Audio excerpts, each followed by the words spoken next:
Hey everybody, it's Trevor here with the channel where every day is range day. And today we're going to have a video about some dry fire techniques and some practicing that you can do at home. Some of you might recognize this footage as we put it in a past video, but it sort of got bogged down by YouTube's coronavirus algorithms, but we thought it was still some pretty good content, so we wanted to include it. Hope you enjoy it.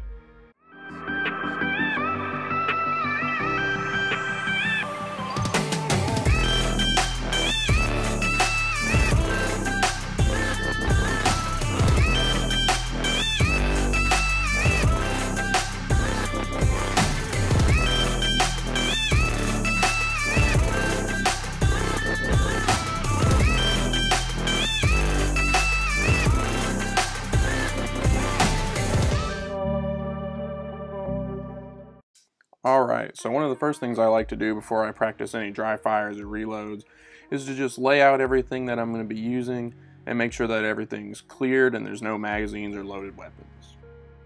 Alright, so one of the first drills we'll be talking about here today is a simple draw from concealment. I'll be drawing from the appendix position, but you can use what you have. This is a very good practical drill to be consistent with. And when I'm just getting started dry firing, some people like to do cold starts, but I tend to like to break it down very, very slowly into the individual segments that make up the draw. You can see that I have about 3 different positions that I go to while I'm executing a draw from concealment. And I like to practice these slowly just to get a feel for the motions when I start out. Next, once you have the motions in mind, I just start to go slowly and then gradually begin to work up the speed. I'm not trying to go for any speed records here, I'm just going for smoothness and consistency. This will help you to be more efficient, and it'll also help you to realize any mistakes you're doing, and also just smooth out your draws in general.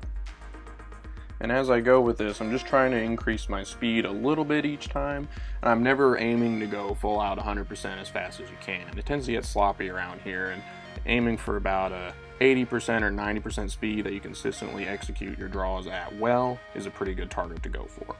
You can then build upon this drill by adding a reload to the end of it. This is especially useful if you have one of those mag carrier rigs like the Tier 1 Axis Elite or the T-Rex Arms Ragnarok. Again, I start slow just to get the motions down and then build up speed. And don't worry if you mess it up a little bit. That's kind of what you're practicing for, figuring out what needs a little bit of work. So if you mess up on something, just try to isolate that particular motion, be it the draw or the reload, whatever it may be. Just break it down and practice just that part little bits at a time, and then you'll improve and go back into the full motion. And then once you have it down, it's more or less just building up small speed increments until you can get to that nice and smooth and efficient 80 or 90% speed, and just work and work from there. This next drill is more or less the same but from a belt. I like to break it down into these 2 or 3 positions to help prevent myself from swooping the gun too much up or down when I'm presenting it from my belt position. I like to place my hand on my chest as sort of a reference point so I know to bring my gun there instead of up or down. I picked that up from a Colion Noir video on YouTube, and it's working out pretty well for me. This drill can also be expanded upon with a reload. I didn't have any mag pouches on me at the time of this filming, but these Stonecutter pants from 511 Tactical have a nice mag pouch that you can use just fine.